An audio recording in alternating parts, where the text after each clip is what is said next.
નરેન્દ્ર મોદીના સૌથી લાંબા સમય સુધી સરકારના પ્રમુખ રહેવાના રેકોર્ડની ઉજવણી દમણ ભાજપ કાર્યાલય ખાતે પત્રકાર પરિષદ યોજાઈ।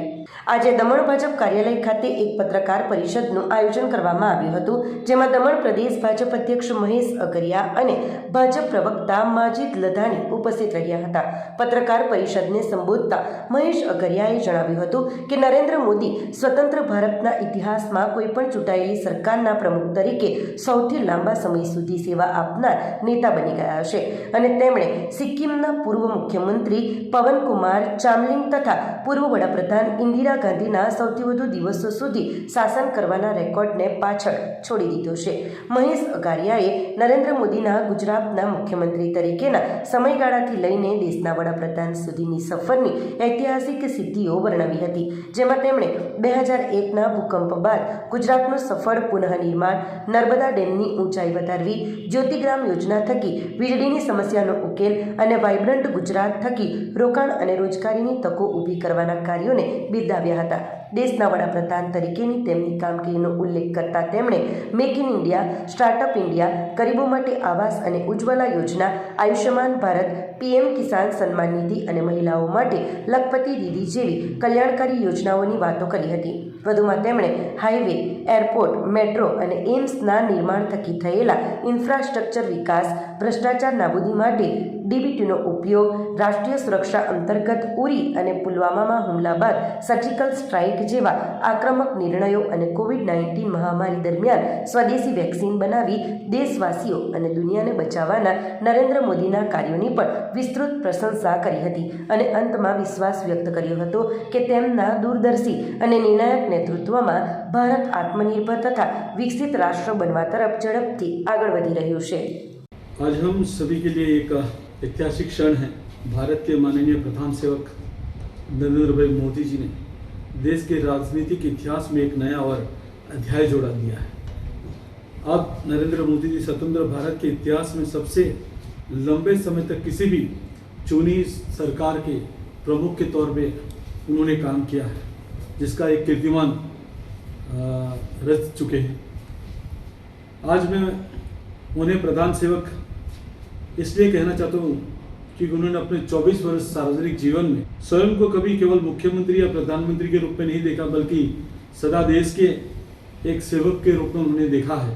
पहले मुख्यमंत्री और प्रधानमंत्री के रूप में उन्होंने कुल 8,931 दिन तक शासन का नेतृत्व करते हुए सिक्किम के पूर्व मुख्यमंत्री पवन कुमार चामलिंग जी के 8,930 दिन के जो रिकॉर्ड है उसको प्रधानमंत्री जी ने पीछे छोड़ दिया है। ये उपलब्धि उनके दीर्घकालीन नेतृत्व, निरंतर जनसेवा, मजबूत प्रशासनिक अनुभव को दर्शाते हैं। नरेंद्र मोदी जी के राजनीतिक यात्रा सेवा, समर्पण और संकल्प की यात्रा रही है। उनके लिए राजनीति हमेशा राष्ट्र सेवा के माध्यम रही है।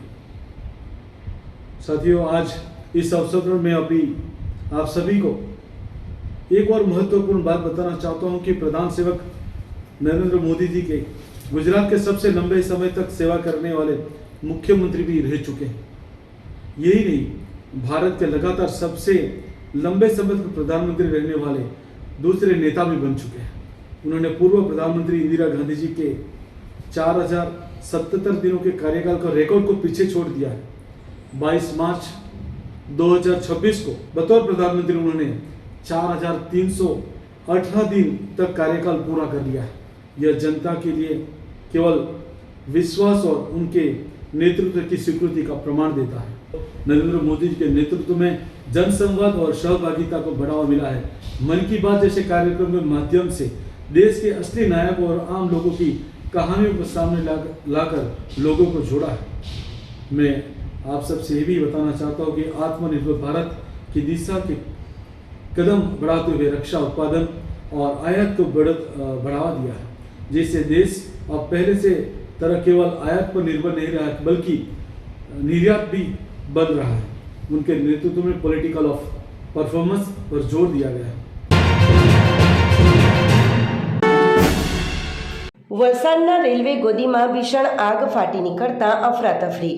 વીજ કંપનીના કેબલના જથ્થામાં આગ લાગતા આકાશમાં ધુમાડાના ગોટે ગોટા દેખાયા. આગના કારણે ચાલુ લાઇનનો તાર તૂટી પડતા સમગ્ર વિસ્તારમાં અંધારપટ. વલસાડ શહેરના રેલવે ગોદી વિસ્તારમાં આજે અચાનક ભીષણ આગ ફાટી નીકળતા સમગ્ર પંથકમાં ભારે ભાગદોડ મચી ગઈ હતી. વીજ કંપનીના ઇલેક્ટ્રિક કેબલના જથ્થામાં લાગેલી આ આગે જોતજોતામાં વિકરાળ સ્વરૂપ ધારણ કરી લીધું હતું.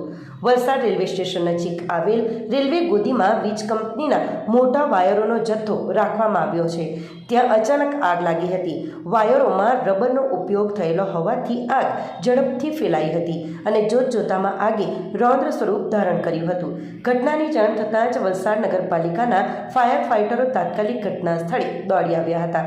આગ એટલી ભીષણ હતી કે શરૂઆતમાં 2 અને ત્યારબાદ વધુ ટીમો બોલાવવાની ફરજ પડી હતી. કુલ 5 જેટલી ફાયર ફાઇટરોની ટીમોએ સતત પાણીનો મારો ચલાવી આગ બુઝાવવાની કામગીરી હાથ ધરી હતી. આ દરમિયાન વીજ કંપનીની ચાલુ લાઇનનો વાયર પણ તૂટી પડ્યો હતો, જેના કારણે સાવચેતીના ભાગરૂપે સમગ્ર વિસ્તારનો વીજ પુરવઠો બંધ કરી દેવામાં આવ્યો હતો.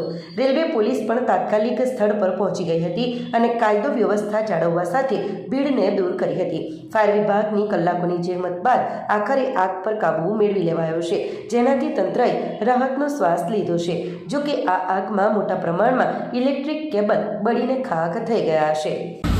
नहीं मैं स्तर पर है, मैं ब्रेकिंग खोटो तो लखाना.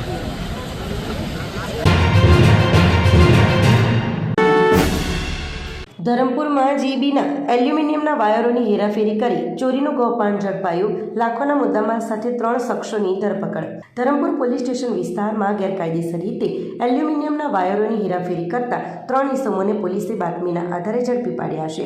આ કામગીરી દરમિયાન પોલીસે લાખો રૂપિયાના ચોરીના વાયર અને વાહનો સહિતનો મુદ્દામાલ જપ્ત કર્યો છે. Dharampur police sub inspector VA Vasava અને તેમની ટીમને બાતમી મળી હતી કે એક બોલેરો પિકઅપ નંબર DN09N9880માં ચોરીનો ભંગાર ભરેલો છે. પોલીસે ધરમપુરના લાકડમાલ ફાટક પાસે વોચ ગોઠવી આ વાહનને અટકાવ્યું હતું. તપાસ કરતા તેમાં મોટા પ્રમાણમાં ઇલેક્ટ્રિક એલ્યુમિનિયમ વાયર મળી આવ્યા હતા. પોલીસે સ્થળ પરથી મુકેશભાઈ બાબુભાઈ ગોડ રહે નાના પોંડા, ચેતનભાઈ રાજુભાઈ ગાવિત રહે નાના પોંડા અને ભોલાનાથ સેમુલ રાય રહે કાકડકુવા પશ્ચિમ બંગાળની ધરપકડ કરવામાં આવી છે. પોલીસે DGVCLના અધિકારીઓને બોલાવી તપાસ કરાવતા જાણવા મળ્યું હતું કે આ વાયરો 11 kVના ટ્રિપલ AC એલ્યુમિનિયમ કંડક્ટર છે, જે જીબીની માલિકીના છે.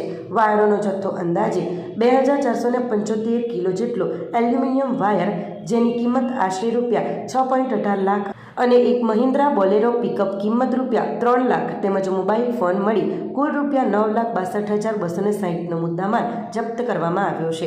તમામ આરોપીઓ વિરુદ્ધ ભારતીય નાગરિક સુરક્ષા સંહિતા BNSS 2023ની કલમ 35(1)E અને 106 મુજબ ગુનો નોંધી ધરપકડ કરવામાં આવી છે.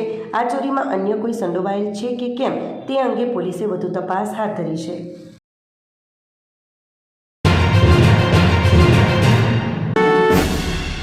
પારડી નેશનલ હાઈવે પર 4 વાહનો વચ્ચે અકસ્માત, ટ્રક ચાલક ગંભીર, ટ્રાફિક જામ.